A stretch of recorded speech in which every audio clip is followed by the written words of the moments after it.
The Brandon Peters Show may contain explicit language and detailed plot points. For more information on the show, stay tuned to the end of the episode.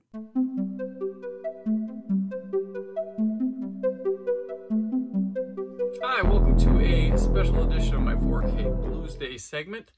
This one will be dedicated to the animated missing episodes of Doctor Who. This is one I've been talking and teasing about doing for a while now, but I actually got around and got the time to do it. So here we are. What we're going to be doing is just taking a look at all of the DVDs and Blu-rays that have been released representing the animated missing episodes of Doctor Who. Now, some people may be like, well, what's the animated missing episodes of Doctor Who? Why are they missing? Blah, blah, blah. I'm going to go long story short here. Back in the day, in the 1960s through the 70s, the BBC used to, for saving space and for other purposes, used to erase their programming. They had them on videotape and they would reuse the tape or get rid of them. Deals with actors and such were different back then. They saw it like, they didn't see reruns as a sort of profitable thing, and the actors, those unions and stuff, saw it as taking advantage of the same performance over and over again, not paying them and stuff for it. Lots of crazy stuff, but they would erase all the tapes to use them again. They didn't think anybody would want to go through with them. So many of the William Hartnell and a lot of the Patrick Troughton era were erased, the first and the second Doctor, as well as John Pertwee. His were erased as well, but through sending tapes and film canisters, they used to make 16mm film copies of the episodes to send out to other countries to broadcast. Those have been returned, found, brought back, blah, blah, blah, blah, blah, whatsoever, through various happenings. Over the years, the Pertwee era has had all its episodes brought back, but not all of them were in color. They've been gone through and since recolorized black and white tapes. Some of the tapes are in NTSC and not PAL. So what they have done to a lot of these is use a process called VidFire to make it look like it aired on the BBC. The more soap opera effect, I think, is one of the hot key terms people use for that. But that's what has happened with them. There are collectors over the year that have returned episodes, people who collect film canisters, stuff like that. There's Philip Morris. He is a person who has gone out and searches old TV stations, hunts down where these things could be. People like Ian Levine. There's a whole story about people who bring back these episodes. If you want to get into geeky stuff like rumor mill and just discussing where could these be, there's a whole world of that. I will recommend, if you're very interested in what happened here, there's a YouTube channel just by the name Josh Snares. He has put together some excellent documentary material chronicling the journey of the missing episodes. They're very professional looking and done. He's a funny guy. I enjoy his videos, so I have no problem recommending him. He's got way more subscribers and stuff than I do, so if I can give him a couple more, that's great. So if you're into Doctor Who, you should be checking out Josh Snares' videos. But what I'm going to do is I'm just showing them the home video releases and going over a little bit of that history as well. I will say that while this is covering the animated episodes, I will not be covering the David Tennant animated animations Dreamland and the Infinite Quest. They're not missing episodes, as well as the Scream of the Shalka, which was the 40th anniversary of Doctor Who. They made an animated serial, which was the 9th Doctor. But once the modern series started with Christopher Eccleston and Russell T Davies, wiped from canon, doesn't count, or does it? Maybe. Who knows? One day. We get into multiverses now. We could do that. But that doesn't count. There was also a version of the serial Shada with Paul McGann. I believe that had an animated representation. I think there was like a Flash animated thing with the 7th Doctor, one with the 6th. Those don't count. Those are missing episodes. There is a little sampler thing out too. I'm gonna put this at the top. That came out a few years ago. This features that one I mentioned, Dreamland, Infinite Quest. It also has the Scream of the Shalka, and it has a couple others that we're going to be talking about today. But it's a little sampler DVD. But this gives you a gist of that. There are no bonus materials on this, but if you're looking for a sampler to pick up or check out, it's fine. There is this. And then before they were animated, how did people get to watch these episodes? There are things called orphaned episodes, which means they belong to a serial, but a lot of the serial's missing. It's incomplete because they have a certain amount of episodes, but not all of them. So how were those watched? Like, how would you release those? In the VHS era, they had like the William Hartnell years, they had the Patrick Troughton years, the Daleks, the Cybermen, and they would throw some of these random episodes together there. Also in VHS and in the DVD era, they released this wonderful little box set called Lost in Time. Lost in Time collected these orphan episodes, clips, audios and stuff on them. It is a 3-disc set. The first disc is for William Hartnell, and that includes 2 episodes from The Crusade, which is the first and third episodes, but it has audio for episodes 2 and 4. No telesnaps for that one or anything, which I'll get into telesnaps in a second. It also has the Daleks Master Plan, which is 3 episodes, and the Celestial Toymaker episode 4. So those are the ones for the first Doctor represented here. This came out, Lost in Time came out before the Galaxy 4 episode 3 was found. And this also comes with some for Daleks Master Plan, the Smugglers and the 10th Planet. It comes with some 8mm off-screen clips for it, and this is a really cool one. And then the second and third disc of this for the Patrick Troughton era, which his 4th season, or season 4 of Doctor Who, his first season, is missing a lot of episodes, and so is season 5. So this one, Lost in Time. This one also carries a documentary about missing episodes, hosted by Deborah Watling and Fraser Hines, who played Jamie and Victoria. A lot of Victorias are missing. But this one features 1 episode of the Underwater Menace. Another one was found later after this. 2 episodes of the Moon Base. It features the episode of the Faceless Ones, The Evil of the Daleks, Abominable Snowman, The Enemy of the World, one of those episodes, and Web of Fear, one of those episodes, because those hadn't been found yet. They were found in 2013. All of Enemy of the World was found in 2013, and all but 1 episode of Web of Fear was found in released in 2013, was found before that. As well, there's also 2 episodes of Wheel in Space and 1 episode of the Space Pirates on here. But it has surviving footage from the Macroterror on here, Underwater Menace, Highlanders, Power of the Daleks, Web of Fear, Abominable Snowman, Wheel in Space, Space Pirates, and Fury from the Deep. So there is that there. It also includes audios for the missing episodes of the Moon Base. So this is a really cool set. This is something I'm going to hang on to, even though this portion is almost obsolete thanks to the animations with what's been released. The Space Pirates has not been animated yet, so it doesn't have its own release, and neither does the Wheel in Space. But I think Wheel in Space might be coming soon. Who knows? We'll talk about that as we go along. So that's a little bit of history. And before they were animated, how could you watch them? Well, Doctor Who fandom is a cool thing where back in the 1960s, there were people taking a microphone up to the TV and recording the audio for episodes and just listening to them after.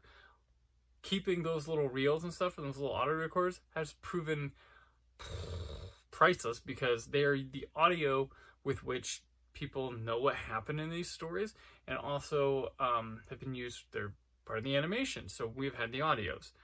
There's also something called telesnaps. What is a telesnap? Well, in addition to promotional photos for an episode, there's a guy at the BBC who was hired, and he would go and he would take snaps from like the screen or the image, like from a film cell or just close up on a monitor from different scenes in an episode, and he'd have all these pictures from it. And what those were used for is, back in the day, you didn't have like a DVD or a YouTube link with like, here's my demo reel for auditions or trying to show your work as a director. So what he would do is he would, these would be used for them to be like, oh, this is me in Doctor Who, this is me in the Avengers, this is me in Z-Cars or whatever. They would use those for, hey, look at me in this. And over the years, people unearthing them, finding these has been a thing too. A group called Loose Cannon, and also other groups as well, would do a telesnap reconstruction, which would be taking these pictures and trying to tell the story using the audio and making the pictures kind of match up with them. They don't like match up exactly because you'd have to go back to certain shots to focus on who's talking and stuff. And also there's camera scripts and other things to reference to kind of get an idea with how to put these episodes back together without the actual episode. And the telesnap reconstructions would also include surviving clips if they were available in them. So that's what it was before the animation. They would sell these on CD with narrative links where they would have like an actor who is possibly part of it, or a later doctor narrating and telling the actions that would go on between the audio. So you could hear the audio and be like, Jamie opens the door and stuff like that. So that was kind of how things would be before this, and people still have their own preferences of how they like to fill in the gaps. There's also target novelizations, which were the novelizations of the episodes from back in the day. People would pick them up and read that, and that would be how they know about the missing episode. So let's begin here with 2006. This is the first animation. It was done by Cosgrove Hill Films, and this was considered a one-off deal, one and then done. It's The Invasion. This is one of Patrick Troughton's stories from his final season, season 6. The Invasion is missing 2 episodes. So 2 episodes were animated. The first and the 4th. This also marks the second appearance of Brigadier Lethbridge Stewart. This is the first one where he is the Brigadier.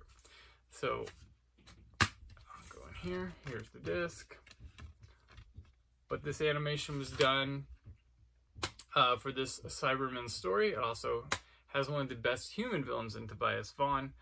And it has an iconic moment with Cyberman coming down the stairs and stuff. This one, I still really like the animation here. I think it looks really cool. I think it plays very well. The DVD of it went quickly. This was out of print for a long time and would go for like $80 on eBay and stuff. But this DVD marked the first time they did this. These episodes did not have telesnaps for them. They were not taken. So there's eras of Doctor Who where they did not commission telesnaps. And there are some telesnaps that are still missing, like ones from Marco Polo. But this, they put commentaries on these. There's a making of. They include the old VHS. When they put this on VHS, they used Nicholas Courtney, who played the Brigadier, to talk about what happened in the episodes that didn't exist anymore. But here we have them. They put the soundtrack back. They've animated it, and it's really cool. And I think it stands up with the current ones. But who knows? When it comes to animation styles, I've found people have wildly different opinions on them. There's people that just despise them all, and I'm like, what? How can you? But that's each their own. There's some people who have way far out their expectations for these, thinking they should look like Disney films or stuff you see on Disney Plus. That's never going to happen. But The Invasion's really cool. It's supposed to be a one-time deal. So this was 2006. Well, we get to the 50th anniversary of Doctor Who, and things start popping up, and we get 3 animations in that year, and the first of which is The Reign of Terror. First time William Hartnell gets animated. That's this guy right here. So, it's his first animation. And this one's done by Big Finish and Planet 55. And this one has more of a, like motion comic book type thing. There's a really good, the likeness on the characters and stuff is really, really pretty good here. The missing episodes on this are episodes 4 and 5, just 2 of the episodes, but the final episode exists. This is the season finale of the first season of Doctor Who. They go to the French Revolution, which the Doctor marvels, one of my favorite periods in history. I'm like, man, you are demented, dude. But this has the original crew, the original TARDIS crew animated. Ian, Barbara, Susan, and the Doctor, of course. And this one has an interview with Susan herself, Carol Ann Ford. And this is just a really interesting one because it just kind of like, ooh, it's rough. There's some questionable edits in this, and it's kind of like, it makes you feel like they kind of maybe got rushed on it. And hopefully when it comes to the Blu-ray collection, they can, I don't think they need to reanimate stuff here. That's not fair, and they probably don't have time for that. But maybe a smoother edit of The Reign of Terror would work. Do I like The Reign of Terror? It's okay. These historicals tend to have their fans and stuff. Like, I like them and stuff, but this one, I don't know where this rolls in my favorite. I don't watch it very often. The animation, some people call it really tough to get through. I think it's fine and watchable, but I don't think this comes with the telesnap reconstruction either for audio. But The Reign of Terror, yes. Also that same year, our boy Patrick Troughton, the second Doctor, hello there. The Ice Warriors got animated. This one was done by, it was Curios Entertainment. That's it. They animated this one, the first appearance of one of the iconic villains, the Ice Warriors, who probably, they're probably second tiered, maybe, below like the Daleks, the Master, Cybermen, but this is really cool, really interesting approach here. They tried to approach it with a animation style that would look kind of like an episode, and I gotta admit, while I like some of it, I think Victoria looks really good in this and stuff, but like this moves really slow for the animation. It's probably in the lower end of favorites for me, but it's a cool story to watch, and I think the story proves strong enough through it. But the Ice Warriors, it's the second Patrick Troughton animation. Comes with, it's the second and third episode that get animated. I believe are 2 and 3. That's what they're called. But it comes with, let's see, VHS links come in here with it. There's making of. It's pretty well loaded, and lots of commentaries, and a Blue Peter clip, and yeah, it's a cool release to have. Helping with any help they can have with season 5, as you'll see, comes along. And then to round out the year, go back to William Hartnell, and Planet 55 is back, the second attempt at the 10th planet. This is the second story of season 4 and the final story of the first Doctor. So where William Hartnell departs and Patrick Troughton enters, and first ever regeneration. But the funny thing is, the only episode missing from this story, 4-part story, is the final episode. It's odd. It feels like almost intentional that one's missing, the first regeneration. It feels like that's probably in the hand of a collector. As you'll see with some of these missing ones, it's like another one of these is like someone knew what they had here. But the animation improves with Planet 55. It's really good on this one. I really like it quite a bit. This marks the debut of the Cybermen, and in their Mondasian form. Well, they talk like this in the Amazon. It's pretty fun stuff. Pretty dark ending. Luckily, thanks to a show called Blue Peter, which was a kind of a kids show or something over there. I'm not from the UK, where they just go around like, this is how crayons are made or something, like, you know, like Mr. Rogers type stuff. But they would always check it on Doctor Who, and they would have clips from the show. And luckily, the first regeneration was a big deal. So thanks to Blue Peter, that clip survives. That clip is on here. Though in the animation, they don't cut to the clip, they animate it as well. But the 10th planet, monumental time in television for UK, because if they couldn't think of something, or if that didn't work, it's the end of Doctor Who. And The 10th planet, yes. And it's the first time Ben and Polly get animated. They're going to be a powerhouse of the animations here, as most of their season is missing. So after that, Planet 55 got to continue on with season 4, and they skipped the Power of the Daleks. They skipped the Highlanders, and they went straight for the moon base, which is... I'm sorry, they skipped the Underwater Menace, and then went straight to the moon base. Another Cybermen story, Cybermen sell, so that's what you do, and they get the animations even better. The original animation run here, this is probably the best one. It's a cool story too.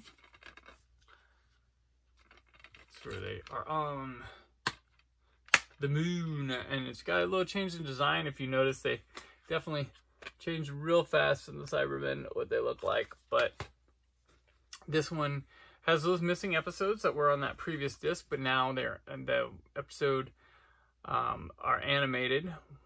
And it's a four-part story. And yeah, so it's got commentary, a making of, and all the stuff you'd want on it. And this is a really fun one. And it's like, oh yeah, it's kind of got that motion comic feel, but a little bit more than that. Likenesses are great. More Ben and Polly.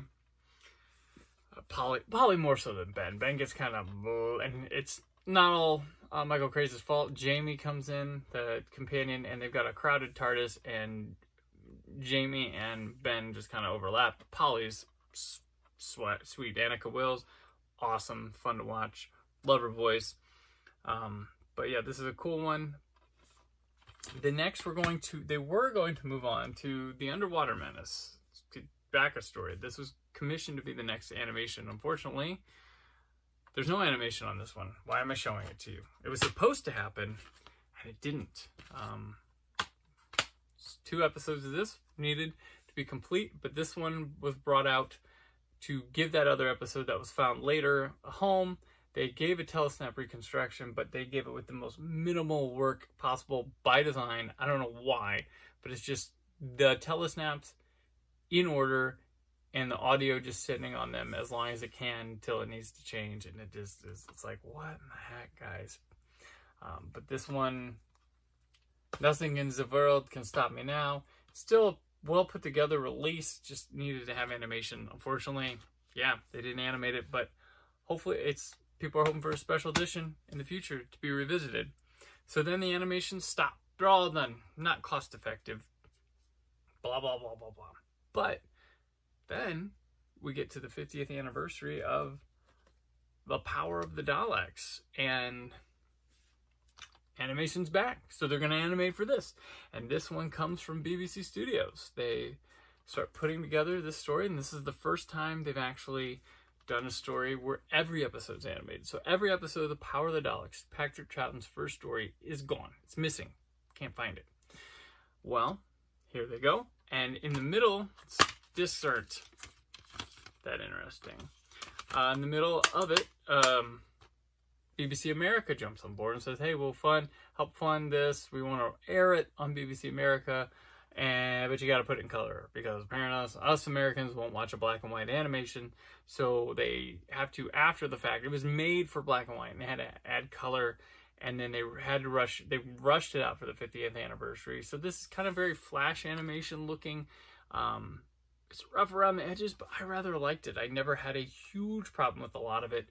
I accept some of the limitations with this animation, and considering it is a very niche thing, these animations. It's Doctor Who, yes, it's a big thing, but classic Doctor Who, 60s Doctor Who, missing episodes Doctor Who, and animating it and putting it on physical media.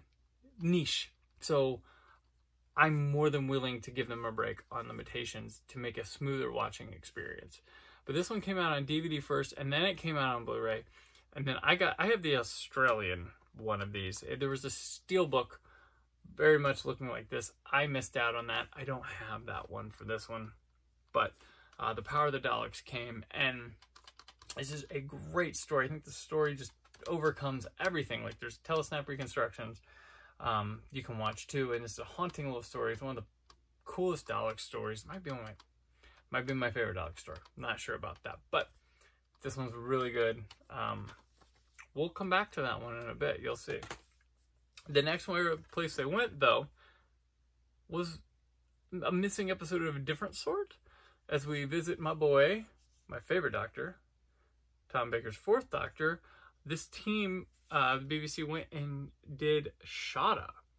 Shada comes in season 17, Tom Baker's second to last season. This was supposed to be the finale of season 17. And during that time they were shooting it, there was a writer's strike. And they went out to shoot, but here's a booklet it comes with. They just pulled the plug, and when season 18 was able to start and they resumed production, they decided to scrap this serial altogether. So it was never finished. Shada lived in infamy. It was a, just this thing that was there. They used footage when Tom Baker didn't want to come back for the 5 Doctors for the 20th anniversary. They used some footage of Shada to make up some janky storyline about him and include him in it. Over the years, there was audio books, like audio drama, whatever, putting it together. There was Tom Baker telling it with the video that was released. There was a Paul McGann version of Shada. Like, Shada has been overexposed. This was to be the final word on Shada. And they made it as like this long story here with the animation. And it's a bit much to get through. It looks great. It's fun. But guess what? It's not the last word on Shada. We're going to be revisiting Shada here in a couple weeks when Doctor Who The Collection Season 17 comes out, because that one has not only includes improved animation, it has what I would consider rightful episodic Shada. Like, Shada was never going to be a movie. It was going to be like a 6-part finale. Every finale was 6 parts at the end of the season at that time, until John Nathan Turner came in and said those are too long. So Shada should have been that way, and we'll be revisiting it. But Shada's really cool. It's great to see the 4th Doctor, and they even shot some live action footage for this too. They did some model work, they did some distance shots, and Tom Baker made a heck of a cameo at the end of this. So yeah, that's Shada. So the animation's picking up. Where are they going to go next? Where are we going to go? I decided to continue and do another full story that's missing, and they go with the Macra Terror. This one follows the Moon Base in season 4, and this is where they bring the new style. This is a combination of Sun and Moon Studios and BBC here. So we get the Steelbook, and it comes with a booklet that they begin including in these with different details, full rundowns. It's quite fun. I like this Steelbook quite a bit. So this one gets done, and it also comes, I also have, my son has this one, the DVD, so you can see the regular artwork with it. But this has a telesnap reconstruction. You can choose to watch it in black and white or color.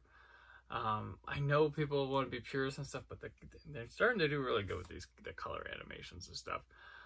But it has the audio presentation, surviving footage is on here, and there's a scene that caused a lot of controversy in the fans. They had to cut a scene because it was causing trouble with animation or something like that, the rough and tumble scene.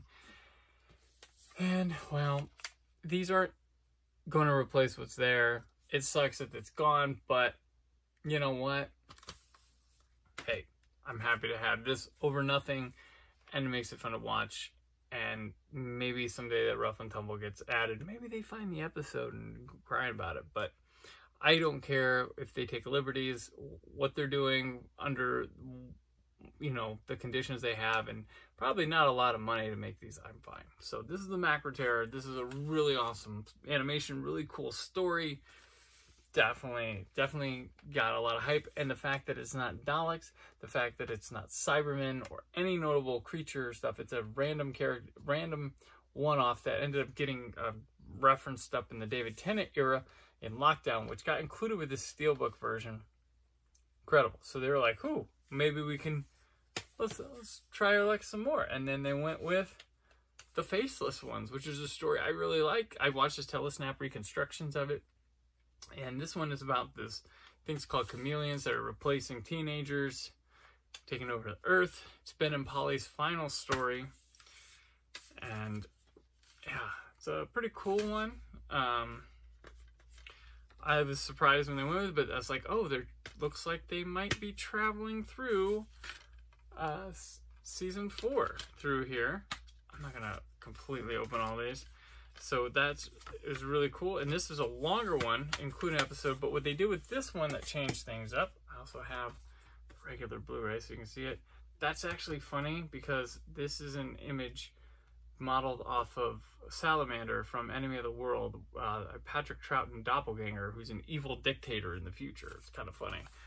But this one when you it had black and white and color, and when you did the black and white option, it put it in 4:3, so it would match the framing of the surviving episodes. So this one's pretty cool. Once again, telesnaps have new CG, and it's just, yeah, really cool. And it concluded teaser trailer for the next animation's on here as well. We'll get to it because they surprised us after that with an updated version of Power of the Daleks, where it's only black and white, but they went and redid this animation. The animators were not satisfied with what came out. There was also some new clips, some new film strips and stuff of existing footage from this that came out, and they used this to put it on there.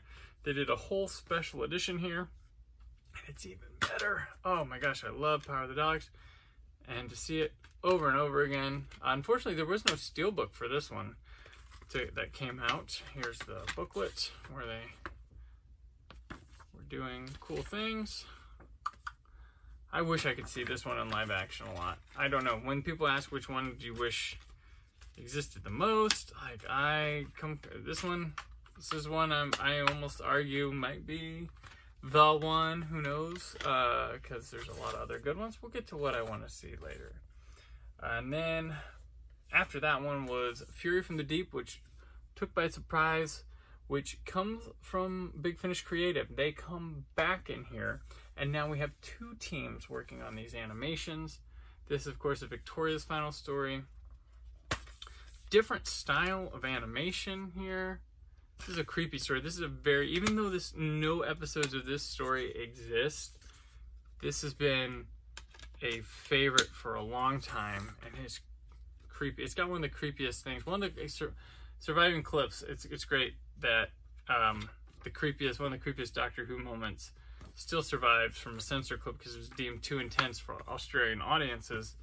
This guy going, I believe I talked about it when I did one of my first 4K BLUsdays. Also have the regular edition here. But the animation here, this is the one people comment about the long arms. It's a style. These are animated characters. They're not real. They're not even trying to be real. I'm fine with it. It's like a Scooby-Doo looking thing. And another thing people don't like is they took liberty with the scale of this one. They made the base a little bigger. They did some things, and that's fine. Like, I want them to feel free to do these things. The audio's there, like, make the story as much more watchable as you want. And once again, black and white and color. I believe the black and white in this one is full screen, though it does not 4:3 with it. Has telesnap reconstruction as well, and it's a really good reconstruction. There's behind the scenes footage you can see with things, but all in all, it's really good representation of the story. Pretty smooth animation for this one, this team. Fury from the Deep, yeah, really cool. And then last year on Doctor Who Day, we had a surprise that no one saw coming with the Web of Fear getting animated. The Web of Fear was famously found and released on the 50th anniversary. With this one, they found it was claimed they found the whole serial, but when they went to pick it up, Episode 3 was missing. Kind of random. Episode 3 was missing. Episode 1 had always existed. Episode 3 is the the introduction of Alistair Lethbridge Stewart, who became Brigadier, one of the most beloved characters in the history of the show, and that one's missing, which goes to show someone knew what was there, someone got a hold of something, probably still exists out there. Will we ever see it? I don't know. There's a whole lot of hubbub of, I know who has it, and blah, blah, blah, but... So that episode is missing. It got a snap reconstruction there, but it's been animated here to great controversy. This is the second story with the Yeti. This is the artwork by Lee Binding for the standard release. I get the Steelbooks. I like the Steelbooks. This released from Shapeshifter Studios. Now this one used a new kind of animation to do motion capture stuff. And I guess most of the time spent on this one was setting up equipment, learning equipment and stuff. And there are benefits to this one. There are things that do look good, but overall, like, this style animation wasn't my cup of tea, but I'm willing to give this team another shot at a filling the gap episode. They claim that this style of animation, which is not co-funded by BBC America, so this is maybe a look into the future as if that deal goes off. But they look Roblox-ish. What's his name looks humongous, the professor or whatever. I guess it's one episode. It's watchable. I'm not like, Mom, I can't say this, but this is kind of like, I feel like you could do more. But now that they have the equipment in place and stuff with this, I want to give them one more trial. But the reviews on this have been pretty negative overall for this. So I hope that they can give it another shot and really take the feedback, go hard, impress everybody, be like, look, see, maybe do Underwater Menace. Maybe The Crusade, who knows? Something that's got just a couple episodes to plug in, see what they can do, and get another one out there. That's the important thing as we build to the collections for the 1960s. All right, and this year, and it was one of the worst kept secrets out there for the longest time, was The Evil of the Daleks. This is the first story for Victoria, and the final story of the Daleks in the 1960s until season 9 in the 70s. A really love story here. This one's a long one, and they gave them 18 months as opposed to the normal year to put together this one. And this has been probably the most well-reviewed and liked animation so far. The color looks really good on this one. I watched it. It's really good. Really smooth. They pulled off stuff you wouldn't think they'd been able to with this style of animation. There's a fight with Jamie and Kemmel, this character named Kemmel in here.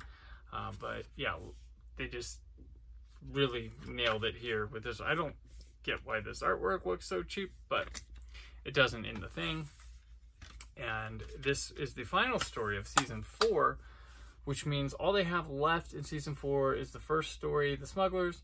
They have The Highlanders, which is Jamie's first story, and 2 episodes of Underwater Menace, and this season would be complete. And with the announcement of The Abominable Snowman coming next year, all we would need is The Wheel in Space, which reminds me, I forgot to mention, as a bonus feature on the Macrotera here, there is a episode 1 of Wheel in Space test animation where they condense the episode. The whole episode is Jamie and the Doctor on a ship wandering around doing a whole lot of nothing. And they condensed it into like a 10-12 minute clip for an event. And that was animated. So there has been a Wheel in Space animation, not full and not meant to be the whole thing. But I would hope it's coming because it's the only story that will be needed to complete season 5, which is a very strong Patrick Troughton season. So we go to the most recent one, which I just recently showed on the program, Galaxy 4, the first story of season 3. You can go back to my video, I guess, since maybe you don't want to, but Here we are. This was excellent. Pop this in. This is also from Big Finish Creative. They're doing really good. This is a simple story. Not a lot of characters to animate. Not a lot of environments. And I was able to get a First Doctor one out here. And I think it's cool because when the collection season 3 comes out, it won't start with a telesnap reconstruction. If they aren't able to animate all of these in the future, they will at least start the set with an animation rather than telesnap reconstruction, which is preferred in my eyes. But yeah, so that is it for the animations up to now. I'm looking very forward to the Abominable Snowman next year. It's the Yeti's first appearance, the Great Intelligence. Cool story that I hope to see come to more life here.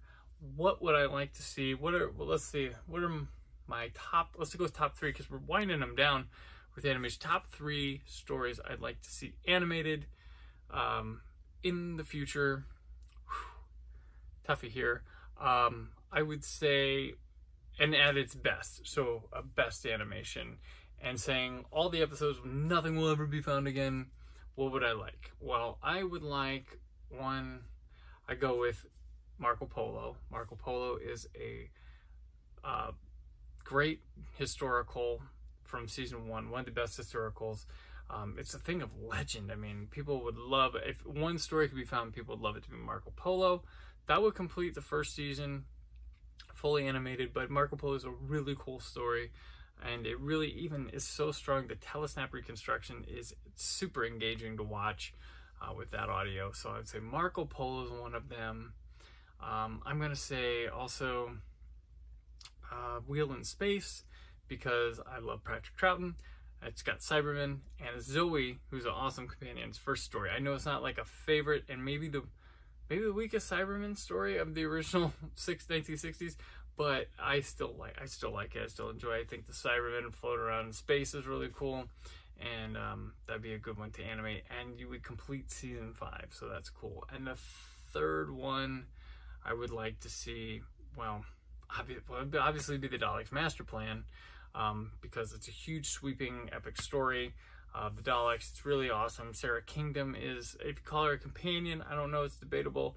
Love that character. Thinks she's great. She has a haunting demise in the end. But let's go 4, because that one's super obvious. The Savages. I think that's a very visual story. It's got a lot of good aesthetic to it. I like the architecture in the building. Steven's final story. It's very, very good Doctor Who stuff, where it's not so much action, but a lot of ideology, mental games, stuff like that. So those would be my 4. I went with 4. The Savages. Take anything they want to animate. They're a heck of a lot of fun and entertaining to watch. We get new bonus features with them. A good history. This one has a featurette on finding the episode of the show, as well as the other Underwater Menace episode. So very cool stuff here. Well, this has been a long one, but I appreciate you guys taking a look, coming with me on this Doctor Who. Did you like a curated video? Was it cool? Was it up to snuff? Did you get interested in missing episode Doctor Who stuff, hearing about the animations? Let me know. Appreciate that. But thanks for tuning in this week. I'm back all new next week. And until then, stay film positive.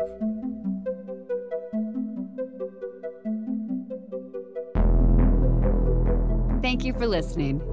The Brandon Peters Show is a Creative Zombie Studios production. Produced by Brad Shoemaker and Brandon Peters. Written and edited by Brandon Peters. Announcer vocals by Jessica Alsman. Theme song by Metavari. Web design and show art by Brad Shoemaker with Brandon Peters. All music and clips featured in the episode are property of their respective studios, and no infringement is intended. Additional information on this and other episodes at BrandonPetersShow.com. For any inquiries, press opportunities, or sponsorship, contact mail at BrandonPetersShow.com. The show is available on Apple Music, Spotify, or anywhere podcasts are found.